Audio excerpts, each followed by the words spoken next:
Higher secondary തുല്യതാ പരീക്ഷ എഴുതുന്നവർക്ക് വേണ്ടിയിട്ടുള്ള +1 ഹിസ്റ്ററിയുടെ ചരിത്രത്തിലെ ഇനി നമുക്ക് നോക്കാനുള്ള പാഠം മംഗോളിയൻ സാമ്രാജ്യത്തെക്കുറിച്ചാണ്. മംഗോളിയൻ സാമ്രാജ്യം നമുക്കറിയാം, ചെറിയ ക്ലാസ്സുകളിലൊക്കെ നമ്മൾ പഠിച്ചിട്ടുള്ളതാണ്.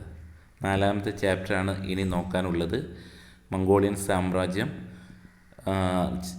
ചെറുപ്പത്തിലൊക്കെ നമ്മൾ പഠിച്ചിട്ടുണ്ടാവും. ചെങ്കിസ് ഖാനെ കുറിച്ചും അദ്ദേഹത്തിൻ്റെ ഭരണരീതികളെക്കുറിച്ചും മംഗോളിയൻ ജനതയെക്കുറിച്ചൊക്കെ പുൽമേട്ടിലും അങ്ങിങ്ങായി ചിതറിക്കിടക്കുന്ന ഒരു പറ്റം ആൾക്കാർ താമസിച്ചിരുന്ന ഒരു വിശാലമായിട്ടുള്ള ഏരിയയാണ് മംഗോളിയൻ ജനത വസിച്ചിരുന്നത്.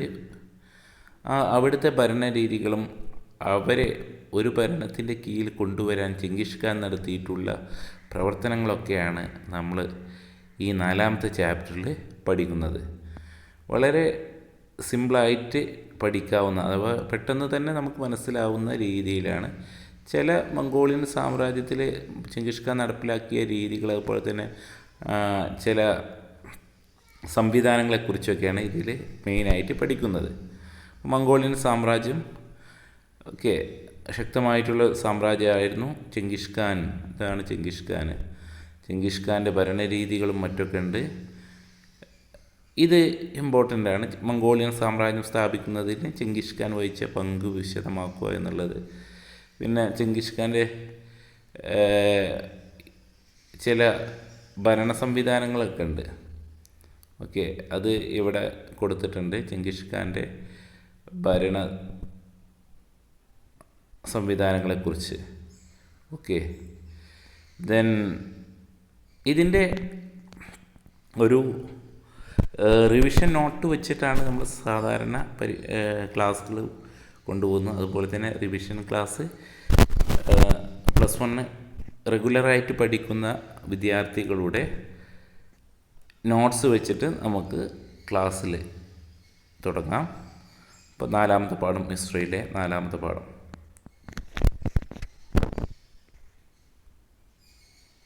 മംഗോളിയൻ സാമ്രാജ്യത്തെക്കുറിച്ചാണ് നമ്മൾ പഠിക്കുന്നത്. മധ്യേഷ്യയിലെ പുൽമേടുകളുണ്ടായിരുന്ന നിരവധി ഗോത്രങ്ങളുടെ ഒരു കൂട്ടായ്മയാണ് മംഗോളിയക്കാർ, അല്ലെങ്കിൽ മംഗോളിയർ ജനത എന്നറിയപ്പെടുന്നത്. അപ്പോൾ ഇതിൽ നമ്മൾ നോക്കേണ്ടത് എന്താണ് മംഗോളിയൻ ജനതയുടെ പ്രത്യേകത, ചെങ്കിസ് ഖാൻ്റെ നിയമരീതി, അങ്ങനെയൊക്കെയുള്ള ചോദ്യങ്ങളാണ് ഇതിൽ പറയുന്നത്. അപ്പോൾ ഇതിൽ 1 വേർഡ് ക്വസ്റ്റ്യൻസ് ആയിട്ടുള്ള പോയിൻറ്റ്സാണ് ഇത്. 13-14 നൂറ്റാണ്ടിൽ ചെങ്കിസ് ഖാൻ്റെ നേതൃത്വത്തിലാണ് സാമ്രാജ്യം സ്ഥാപിച്ചത്. യൂറോപ്പിലും ഏഷ്യയിലുമെല്ലാം സാമ്രാജ്യം വ്യാപിച്ചു. ലളിതവും സങ്കീർണവും കുറഞ്ഞതുമായിട്ടുള്ള ഒരു സാമൂഹ്യ സാമ്പത്തിക ലോകമായിരുന്നു മംഗോളിയൻ. അതായത് ചിതറിക്കിടക്കുന്നൊരു സാമ്രാജ്യമായിരുന്നു. ദെൻ മംഗോളിയൻ സാമ്രാജ്യത്തെക്കുറിച്ചുള്ള മികച്ച ഗ്രന്ഥമാണ് ഈഗോർ ദി റോച്ച് വിൽച്ചസിൻ്റെ the secret history of Mongols എന്നുള്ള ഗ്രന്ഥം എന്നാണ്. ഇതിൽ 1 വേർഡ് ക്വസ്റ്റ്യൻസ് ചോദിക്കുന്ന മറ്റൊരു ചോദ്യമാണ്, മംഗോളിയരിൽ വ്യത്യസ്ത ജനവിഭാഗവും ഗോത്രങ്ങളും ഉണ്ടായിരുന്നു. ടെറ്റാറ്, ഗിഡാന്, മഞ്ജുക്കൾ, ടർക്കി ഗോത്രങ്ങൾ. പുൽമോടിയിലാണ് അവർ ജീവിച്ചിരുന്നത്. മംഗോളിയക്കാർ ഇടയരും വേട്ടയാടുന്ന വിഭാഗക്കാരായിരുന്നു. കൃഷി ചെയ്തിരുന്നില്ല. അവർക്ക് നഗരങ്ങളില്ലായിരുന്നു. ഛിന്ന ഭിന്നമായി കിടക്കുന്ന ആൾക്കാരായിരുന്നു. കൂടാരങ്ങൾ, ടെൻറ്റുകളിലായിരുന്നു അവർ താമസിച്ചിരുന്നത്. ഭക്ഷ്യക്ഷാമം ഉണ്ടാകുമ്പോൾ പുൽമേടുകൾക്കും വളർത്തുമൃഗങ്ങൾക്കും വേണ്ടി മംഗോളിയക്കാർക്കിടയിൽ സംഘർഷങ്ങൾ ഉണ്ടായിരുന്നു. ചൈനക്കാരുമായിട്ട് അവർ സംഘർഷം ഉണ്ടായിരുന്നു എന്നുള്ളതാണ്. ചെങ്കിസ് ഖാനാണ് ഈ പാഠത്തിലെ ഏറ്റവും പ്രധാനപ്പെട്ട ഒരു ഏരിയ. ചെങ്കിസ് ഖാൻ്റെ ഭരണരീതി, ചെങ്കിസ് ഖാൻ്റെ സൈനിക സംവിധാനം, ചെങ്കിസ് ഖാൻ്റെ നിയമസംഹിത, ഇതൊക്കെയാണ്. ടൈമോജിൻ എന്നായിരുന്നു ചെങ്കിസ് ഖാൻ്റെ. അത് 1 വേർഡ് ക്വസ്റ്റ്യൻ ചോദിച്ചിട്ടുണ്ട്. ടൈമോജിൻ, അദ്ദേഹത്തിൻ്റെ പിതാവ് ഒരു ഗോത്രത്തലവരായിരുന്നു. ടൈമോജിന് 12 വയസ്സായപ്പോൾ പിതാവ് കൊല്ലപ്പെടുകയാണ്. പിന്നീട് മാതാവാണ് അദ്ദേഹത്തെയും സഹോദരങ്ങളെയും ഒക്കെ നോക്കിയത്. ഒരു കാലത്ത് ഒരുപാട് പ്രതിസന്ധികൾ അദ്ദേഹം നേരിടേണ്ടി വന്നു. അദ്ദേഹത്തെ ഗോത്രവിഭാഗം തട്ടിക്കൊണ്ട് അടിമയൊക്കെ ആക്കിയിട്ടുണ്ട്. വിവാഹശേഷം ഭാര്യയെയും എതിർ ഗോത്രക്കാർ തട്ടിക്കൊണ്ടുപോയിരുന്നു. പരസ്പരം കലഹിച്ചു കൊണ്ടിരിക്കുന്ന മംഗോളിയൻ ജനതയെ കൂട്ടിയിണക്കി ഒരു രാഷ്ട്രം കെട്ടിപ്പടുക്കാൻ അദ്ദേഹം ശ്രമിച്ചിട്ടുണ്ടായിരുന്നു.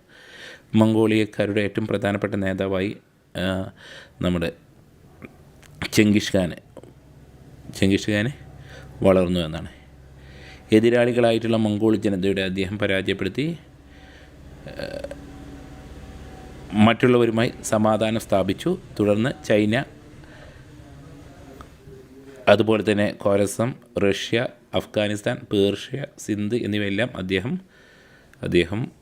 കീഴടക്കിയിട്ടുണ്ട്. പ്രതികൂല കാലാവസ്ഥയും ജ്യോതിഷികളുടെ പ്രവചനങ്ങളും ജ്യോതിഷത്തിലൊക്കെ അദ്ദേഹത്തിന് ഭയങ്കര വിശ്വാസം ഉണ്ടായിരുന്നു. അതുകൊണ്ട് തന്നെ ഇന്ത്യയെ ആക്രമിക്കുന്ന പരിപാടിയിൽ നിന്ന് അദ്ദേഹം പിന്തിരിഞ്ഞാണ്. ഭരണത്തിലും സൈന്യത്തിലെല്ലാം വംശീയ മതവിഭാഗത്തെയും എല്ലാ മതങ്ങളെയും എല്ലാ വംശത്തെയും അദ്ദേഹം ഉൾപ്പെടുത്തി ഒരു ഐക്യം രൂപപ്പെടുത്തുന്നതിന് വേണ്ടിയിട്ട്. ഓക്കെ, 1227 വരെ അദ്ദേഹം ജീവിച്ചിരുന്നതാണ്. ശാന്ത സമുദ്രം വരെ അദ്ദേഹം സമുദ്രം മുതൽ നിപ്പർ നദി വരെ അദ്ദേഹത്തിൻ്റെ സാമ്രാജ്യം വർദ്ധിപ്പിച്ചു എന്നുള്ളതാണ്. ഇതിൽ മംഗോളിയൻ സാമൂഹിക രാഷ്ട്രീയ സംവിധാനം ഇതാണ് എസ് എ ക്വസ്റ്റ്യനായിട്ട് കണ്ടിട്ടുള്ളത്. അതിൽ അവരുടെ സൈനിക സംവിധാനം ചിലപ്പോൾ ഷോർട്ട് എസ് എ ചോദിക്കാം. അതുപോലെ തന്നെ ഇതിൽ എന്താണ് അദ്ദേഹത്തിൻ്റെ കൊറിയർ സംവിധാനം ചോദിക്കാറുണ്ട്, എന്താണ് അദ്ദേഹത്തിൻ്റെ നിയമസംഹിത ചോദിക്കാറുണ്ട്. ഓക്കെ, ഇതൊക്കെയാണ് ഇതിൽ ചോദിക്കുന്ന ചോദ്യങ്ങളായിട്ട് വരുന്നത്. അപ്പോൾ ആദ്യം നമുക്ക് സൈനിക സംവിധാനം നോക്കുകയാണെങ്കിൽ മംഗോളിയരെ എല്ലാ പുരുഷന്മാരെയും ആയുധാഭ്യാസം പരിശീലിപ്പിച്ചിരുന്നു. അവർ സേനയായിട്ട് പ്രവർത്തിച്ചിരുന്നു. പുൽമേടുകളിൽ പോരാട്ട പാരമ്പര്യം ചെങ്കിസ് ഖാന് മാറ്റങ്ങൾ വരുത്തിയിരുന്നു. പരസ്പരം ഗോത്രങ്ങൾ തമ്മിൽ യുദ്ധങ്ങളായിരുന്നു നമ്മൾ പറഞ്ഞു. പുതിയ യുദ്ധമുറകളും സൈനിക തന്ത്രങ്ങളും അദ്ദേഹം ആവിഷ്കരിച്ചിട്ടുണ്ട്. ചെങ്കിസ് ഖാൻ്റെ സൈനിക സംവിധാനത്തെ താമ എന്നാണ് അറിയപ്പെടുന്നത്. ഇമ്പോർട്ടൻ്റ് താമ എന്നാണ് അറിയപ്പെടുന്നത്. ദശാംശ സമ്പ്രദായത്തിലുള്ള സൈന്യമാണ്. 10ൻ്റെ ഗുണിതങ്ങൾ 10, 100, 1000, 10,000 ഇങ്ങനെയുള്ള ഒരു കൂട്ടമായിരുന്നു സൈന്യത്തിന്. വ്യത്യസ്ത ഗോത്രങ്ങളെയും അതുപോലെ തന്നെ വിഭാഗങ്ങളെയൊക്കെ ഒരു സൈനിക യൂണിറ്റിൽ ഉൾപ്പെടുത്തിയെന്നാണ്. ഈ മംഗോളിയക്കാരെല്ലാവരും കുതിരയോട്ടത്തിൽ നൈറ്റ് നമ്മൾ പറഞ്ഞ അശ്വരൂഢന്മാരായിട്ടുള്ളതാണ്. കാരണം കുതിരപ്പുറത്ത് അതിവേഗം വെടിയുതിർക്കാൻ അദ്ദേഹത്തിൻ്റെ കുതിരപ്പടയാളികൾക്ക് സാധിച്ചിരുന്നു. അതുപോലെ തന്നെ മഞ്ഞുകാലത്തും പടയാളികൾ തണുത്തുറഞ്ഞ് കിടക്കുന്ന നദികളുടെ മുകളിലൂടെയൊക്കെ കുറുകെ പാഞ്ഞിരുന്നു എന്നൊക്കെയുള്ളതാണ്. ചാരന്മാരുണ്ടായിരുന്നു. ഓക്കെ, then അദ്ദേഹത്തിൻ്റെ ക്യൂരിൽതായ്, അതായത് മംഗോളിയൻ ഗോത്ര സഭയാണ്, പ്രതിനിധി സഭയാണ് ക്യൂരിൽതായ് എന്ന് പറയുന്നത്.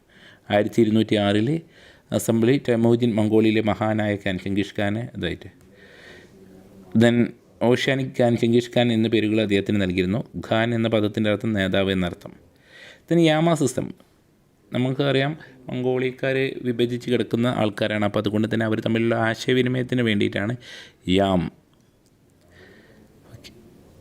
എന്ന് പറഞ്ഞിട്ടുണ്ട്. ചെങ്കിസ് ഖാൻ നടപ്പിലാക്കിയ തപാൽ സമ്പ്രദായമാണ് ഏറ്റവും മികച്ച സംഭാവനയായിരുന്നു യാം. തപാൽ ഓഫീസുകൾ, കാവൽപ്പുരകൾ, സന്ദേശവാഹകർ, കുതിരകൾ എന്നിവയെല്ലാം ഇതിൻ്റെ ഭാഗമായിട്ടുണ്ടായിരുന്നു. സാമ്രാജ്യത്തിലെ വിദൂര ദേശങ്ങളുമായി ബന്ധിപ്പിക്കുന്നത് യാമിന് കഴിഞ്ഞു എന്നാണ്. പിന്നെ അദ്ദേഹത്തിൻ്റെ ഏറ്റവും എടുത്തു പറയേണ്ട മറ്റൊരു പ്രത്യേകതയാണ് യാസ. ചെങ്കിസ് ഖാൻ്റെ നിയമസംഹിതയാണ് യാസ എന്നറിയപ്പെടുന്നത്. ഭരണപരമായിട്ടുള്ള നിയന്ത്രണങ്ങൾ, നായാട്ട്, സൈന്യം, തപാൽ എന്നിവയെ സംബന്ധിച്ചൊക്കെ കൽപ്പനകളും ഉത്തരവുകളുമാണ് യാസയിലുണ്ടായിരുന്നത്. കുടിപ്പക, വ്യഭിചാരം, മോഷണം, കള്ളശാക്സ് പറയൽ, സ്ത്രീകളെ തട്ടിക്കൊണ്ടുപോലെ ഇതെല്ലാം നിരോധിച്ചിരുന്നു. പ്രകൃതി സംരക്ഷണത്തിന് വേണ്ടിയിട്ട് യാസയിൽ വലിയ പ്രാധാന്യം നൽകി നിയമങ്ങളൊക്കെ ഉണ്ടായിരുന്നു. ക്യൂരിൽതായിൽ വെച്ചിട്ടാണ് യാസ പ്രഖ്യാപിക്കപ്പെട്ടത് എന്നുള്ളതാണ്. അപ്പോൾ ഇതൊക്കെയാണ് ഇതിൽ ഏറ്റവും ഇമ്പോർട്ടൻ്റ് ആയിട്ടുള്ള ഏരിയാസ്. ഇതൊക്കെയാണ് നിങ്ങൾ നോക്കി പോകേണ്ടത്. 6 മാർക്കാണ് ഈ പാഠത്തുനിന്ന് ചോദിക്കുന്ന ചോദ്യങ്ങൾ.